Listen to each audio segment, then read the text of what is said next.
Olá, pessoal. Eu me chamo Juliane Cristina e eu estou aqui novamente com vocês.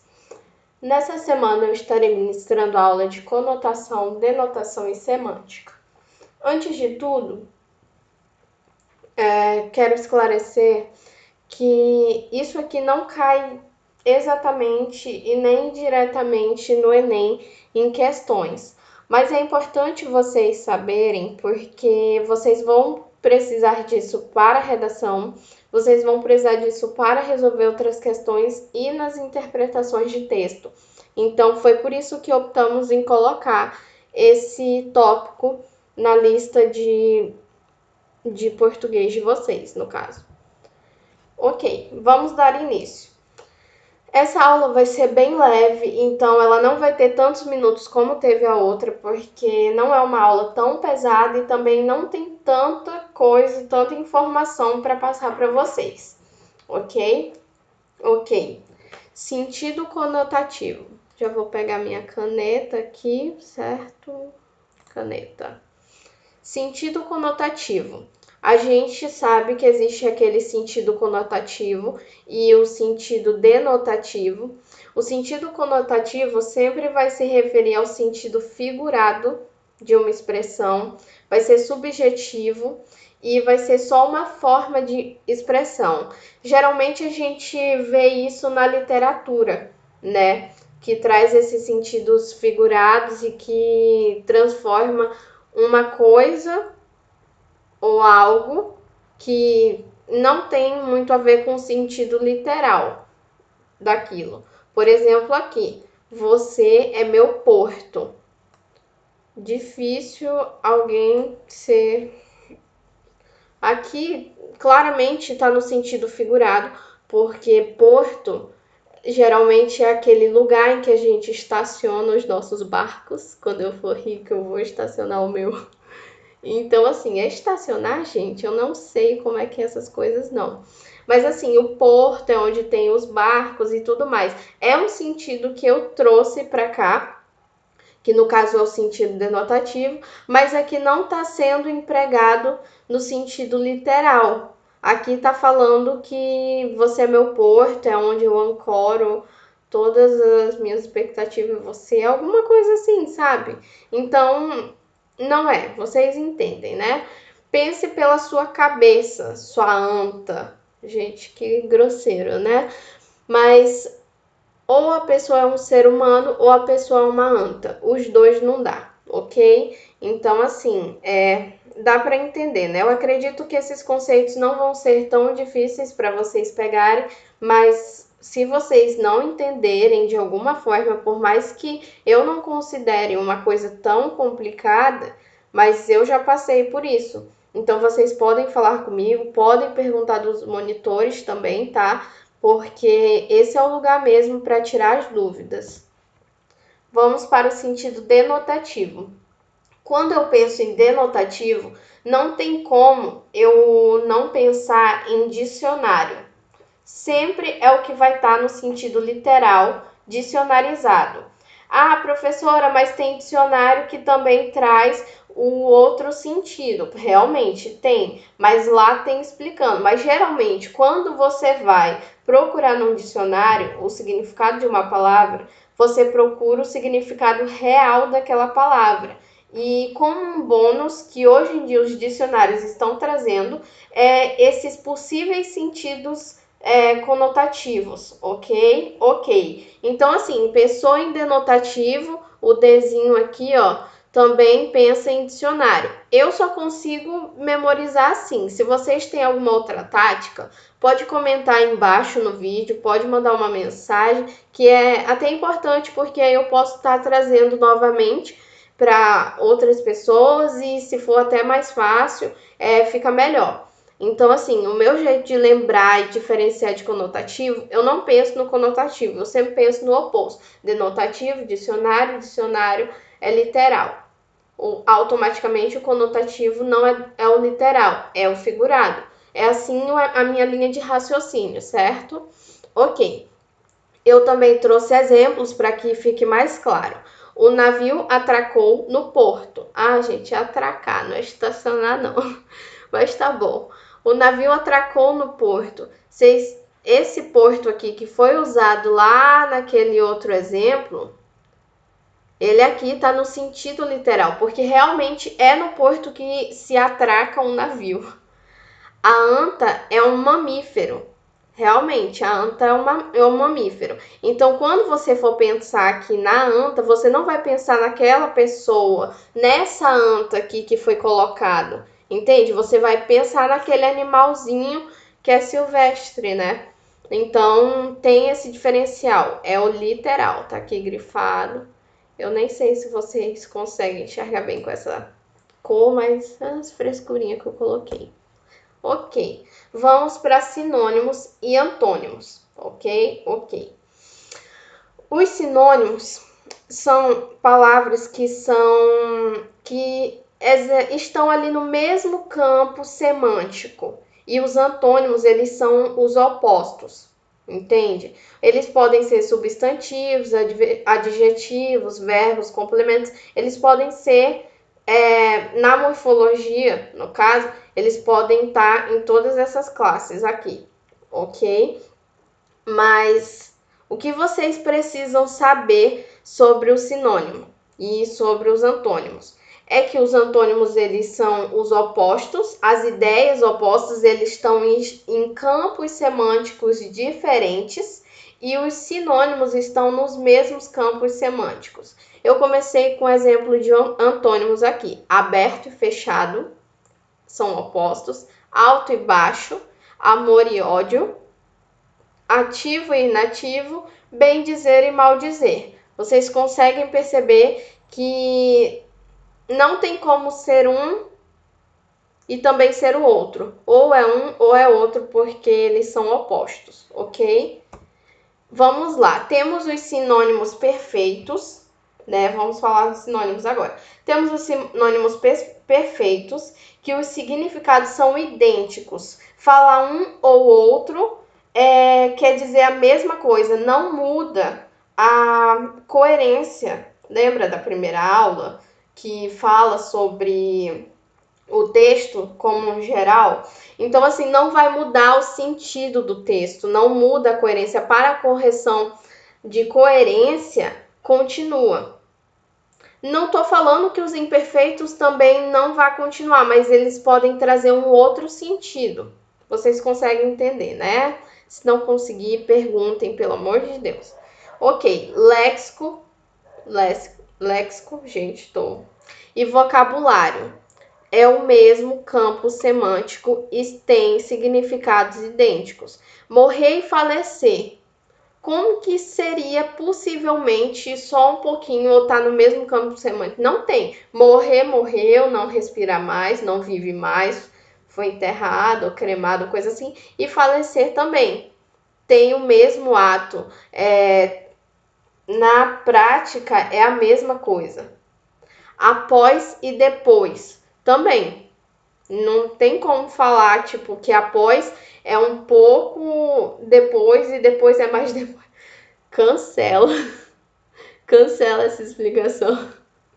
Porque vocês entenderam, né? Melhor parar de passar vergonha. Vamos para os sinônimos imperfeitos. Os sinônimos imperfeitos, eles têm significados semelhantes. Eles não são idênticos, porque dependendo do contexto,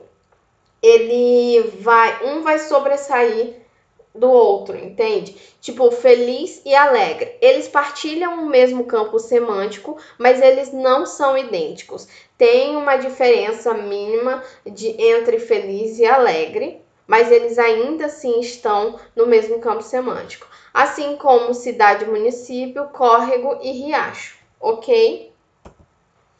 Polissemia e monossemia. O que acontece? Temos que trabalhar os sentidos da palavra.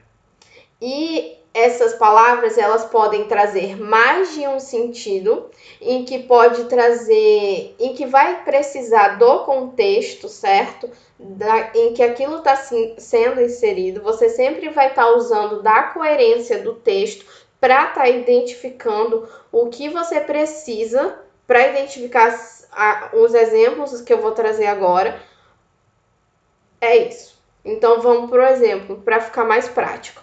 Cabeça. A cabeça, ela pode ser parte de um corpo humano e também pode ser líder de um grupo. Por exemplo, se eu estou falando de uma anatomia e trazendo vários aspectos de um corpo humano, e eu falar assim, a cabeça faz parte, possui o sistema tal, tal, tal, tem cabelo, tem olho, tem comporta, isso, sei lá, né? E se eu falar assim, o cabeça da tribo tal, tal, tal, você não vai perceber, você não vai trazer o mesmo significado de um e de outro, certo? Tem até uma figura de linguagem que traz isso. Esqueci o nome dessa figura de linguagem, em que é o uso de uma palavra para denominar outras coisas também, tipo pé de cadeira, essas coisas, sabe? Então, assim, cabe a isso também. Mas aqui, tem que tomar muito cuidado com palavra polissêmica, porque pode trazer ambiguidade num texto. Sempre tem vários tipos de interpretação do texto, então por isso tomem cuidado, principalmente para quem está se preocupando bastante com redação, porque isso aqui pode atrapalhar um aluno, ok? Então vamos ver agora exemplo de palavra monossêmica. Estetoscópio. Eu passei o dia inteiro tentando treinar essa palavra, mas eu não consigo, porque minha língua não ajuda. Estetoscópio, ok? É um instrumento médico. Você não vai conseguir atribuir essa palavra aqui em outro contexto, se não for como um instrumento médico. Eneágono. Minha pronúncia tá ótima para essa aula. Eneágono. Socorro. Polígono com 9 ângulos. Gente, me perdoa, eu fico muito nervosa em dar aula para vocês e aí eu fico assim. Então, por favor, relevem aí, tá? Vocês vão conseguir entender, tá? Aqui vocês leiam direitinho e é isso. Polígono com 9 ângulos. Vocês não vão conseguir trazer um novo significado para isso, entende? Então, assim, polissemia e monossemia, é isso, basicamente. Agora a gente chega num conceito em que nem todo mundo conhece. Eu, pelo menos, só vim conhecer esse conceito dentro da faculdade e estudando para concurso. Então, assim, nem sempre isso está sendo ensinado, mas aí vocês vão ter oportunidade de aprender agora. É sobre hiperonímia e hiponímia. O que é isso? A hiperonímia é um referente. Eu já falei isso lá na aula de coesão e coerência, que é um referente que remete a outras partes que já foram citadas no texto ou não, que aí vem lá a anáfora, a catáfora e bababá, relembrando um pouco sobre a aula anterior, certo? Então, assim, a hiperonímia e a hiponímia,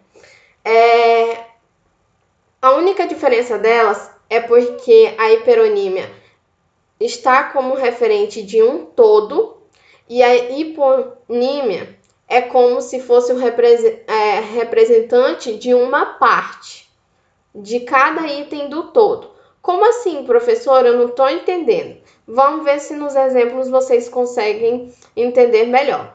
Fomos à feira e compramos maçã, banana, melão. Nossa, como estavam baratas, pois são frutas da estação. O que acontece aqui? Você percebe que a fruta é o macro e que dentro da categoria fruta tem vários outros tipos, a espécie de algo no mundo e dentro dela tem outras coisas, sabe? Que é a maçã, a banana, o melão, bababá. Então, é isso. Isso daqui, que é do macro, que é da hiper, que é o macro, é a fruta. Hiper. Gente, não consigo escrever aqui. Hiper. E aqui é a hipo. Não me façam escrever, por favor. Então, assim, aqui já é a hiponímia, ok? Maçã, banana, cada parte dessa é a hiponímia do hiperônimo, ok? Então, assim, vamos pensar em outra coisa. Por exemplo, cachorro é hiponímio de... Não, pera. Cachorro é hiperônimo de Shih Tzu, Pinscher. Entende? Porque cachorro é uma espécie e dentro deles tem outras categorias, tem outras partes. E aí vai se dividindo, ok? É isso. O que vocês precisam saber é isso. Se vocês ainda tiverem dúvida nessa parte, vocês não esqueçam, falem comigo. Eu já até falei isso, né? Ok. Vamos para as formas variantes. As formas variantes, ela possui mais do que uma grafia correta. As duas grafias são corretas, entendem? Eu já me lasquei muito em concurso por isso. Mussarela. Nunca vou esquecer dessa questão que eu errei, que eu quase fiquei fora. Porque eu não sabia que era aceito duas alternativas, duas grafias.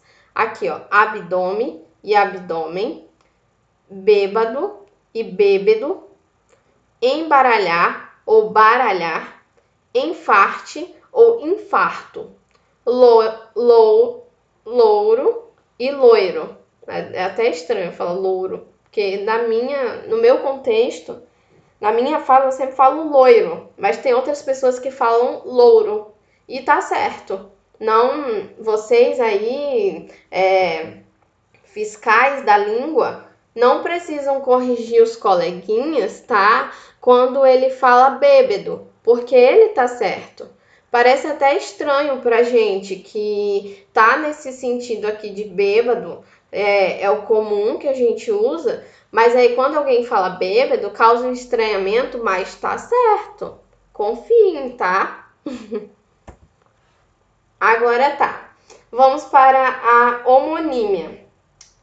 A homonímia são os homônimos, que são palavras que possuem a mesma pronúncia ou grafia e têm significados distintos.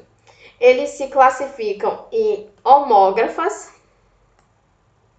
para traçar logo aqui, homófonas e tem os homônimos perfeitos. Eu vou começar logo com os homônimos perfeitos, que causa, para não ficar tão embaralhado assim. Os homônimos perfeitos são quando tem a grafia e a pronúncia igual, mas em classes de palavras. E o contexto é o que vai dizer. Por exemplo, caminho, que é substantivo, que é o caminho que você vai trajetar, o caminho. Quando a gente coloca um artigo aqui, você logo de cara vai saber que é um substantivo, porque o artigo tem a função de substantivar uma palavra. Mesmo que não seja um substantivo, ela vai substantivar. Por exemplo, o mito. O mito, no caso, mito, no normal é adjetivo, e aí ele vai estar substantivando, ok? E aqui, fugi um pouco do tema, mas é importante falar. E aqui também caminho como verbo. Eu caminho, tu caminha, essas coisas, sabe? Nós caminhamos, esse é o verbo. Então, assim, tem a mesma grafia, vocês podem perceber que não muda nenhuma letra daqui. E o som que eu estou transmitindo, caminho, o caminho que você vai percorrer. E eu caminho pela manhã, por exemplo. O som é o mesmo. Agora, vocês vão ver que tem palavras que é igual na grafia, mas só que a pronúncia muda. Ou seja, grafas. Aqui, ó, homógrafas. Entende? Grafia. Lembra disso aqui, ó. Homógrafas, grafia. que é igual, ok? Por exemplo, colher, o ato de colher algo, e colher de comer. Consegue diferenciar que tem um colher e tem colher, entende? Tem essa diferença. Se a minha pronúncia não está sendo tão clara, vocês tentem falar e na casa de vocês que vocês vão conseguir perceber a diferença. Mas colher uma planta, colher os frutos e colher, traz a colher para mim, tá bom? E tem as homófonas, que tem o mesmo som e é diferente na grafia. Por exemplo, consertar, de harmonizar, e consertar, de reparar. Tem aquele negócio, né, de conserto e tem um negócio de consertar mesmo, que tu vai reparar, e tem um conserto que tu vai lá para o conserto, entende? Então, assim, mudou uma palavrinha aqui de nada, ou uma letrinha, palavra não, uma letrinha de nada e mudou totalmente o sentido. Isso é preocupante porque às vezes a banca, a nível de Enem, a nível de redação de Enem, a nível de concurso, a nível de tudo, ela vai colocar assim: complete a frase, complete as frases, os itens, de acordo com o que está em parênteses. Aí vai ter lá, consertar, aí vai ter ontem à noite assisti o espetáculo. Aí linha, aí vai ter concerto e concerto, com S e com C. Qual que você vai colocar? Você vai saber? Entende? Então, tem isso. É diferente. E aqui temos os parônimos, que são as palavras que se assemelham na grafia e na pronúncia, mas eles se diferem totalmente no sentido. Ok? Então, vamos lá. Ah, mas professora, por que consertar aqui que você falou e consertar com C e com S não está lá na paronímia? Porque a pronúncia é igual.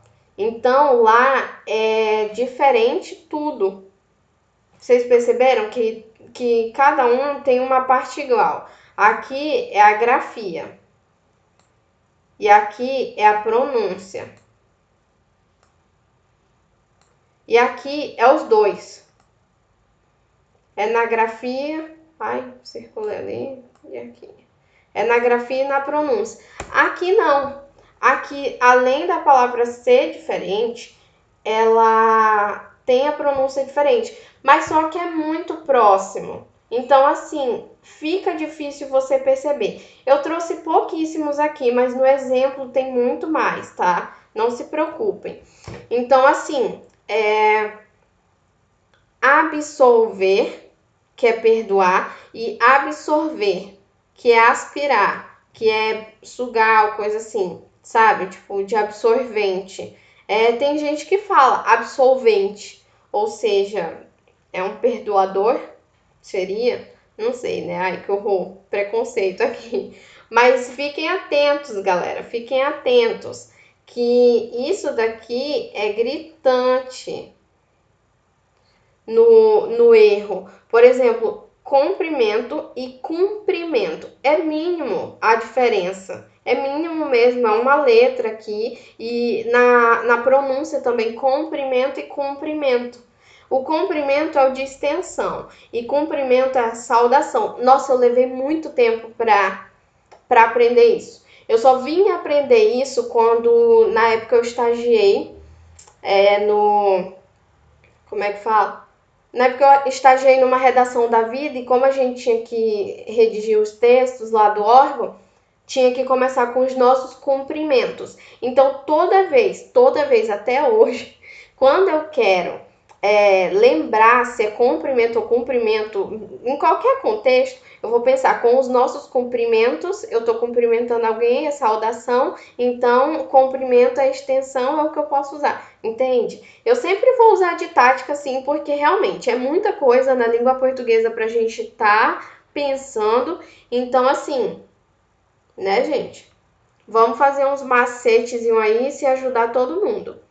Vamos lá, descrição, ato de descrever. Você vai descrever alguém. Eu sempre vou pensar nessa palavra aqui, né? Porque se eu vou descrever, eu vou ter descrição. Eu vou fazer a descrição. E descrição é a prudência, ou ser discreto. Eu uso assim, né? Ser discreto, ser prudente, sabe?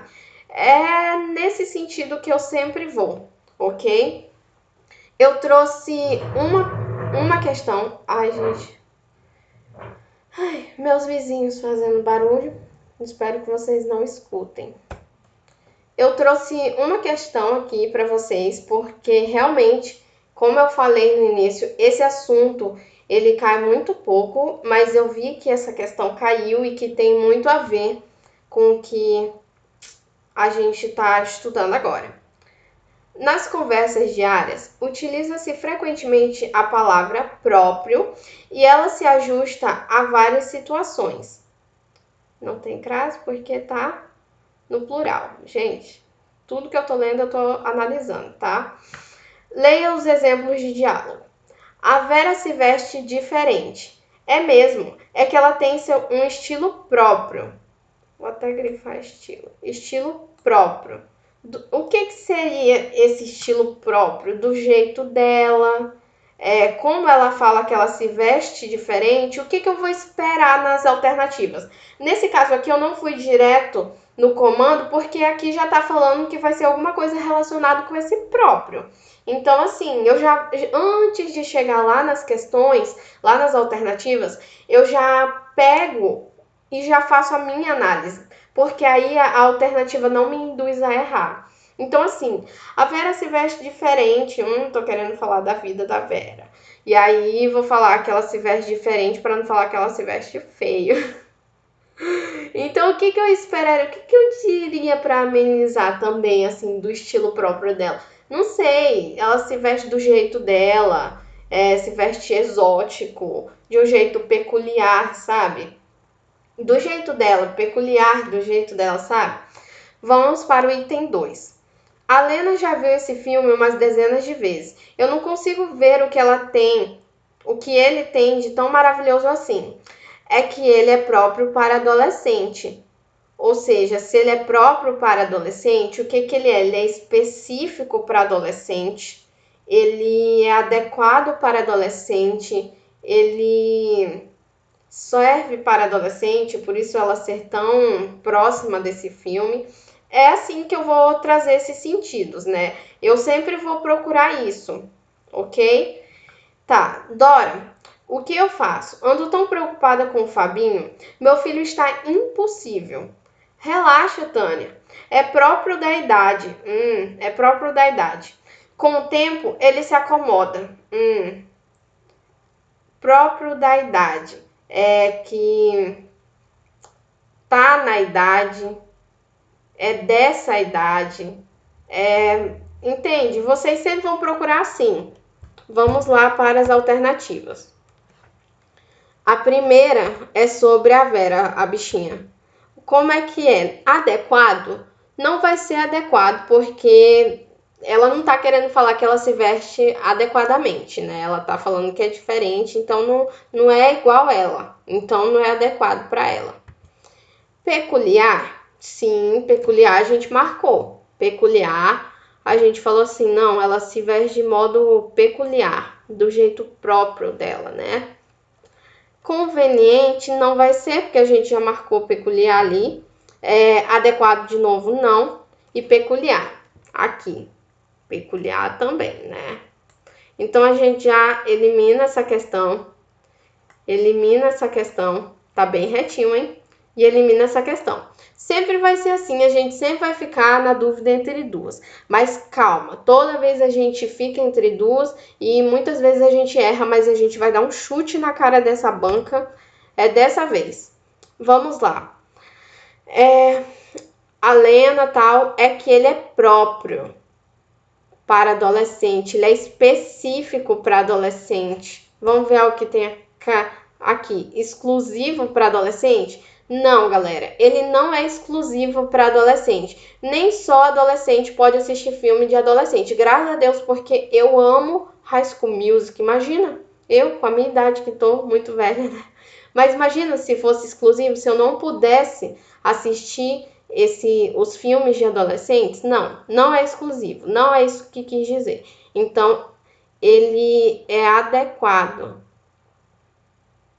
para adolescentes. Ele se adequa aos adolescentes e esse é o motivo que possivelmente seja um adolescente ali que não para de assistir, ok? Vamos lá na última.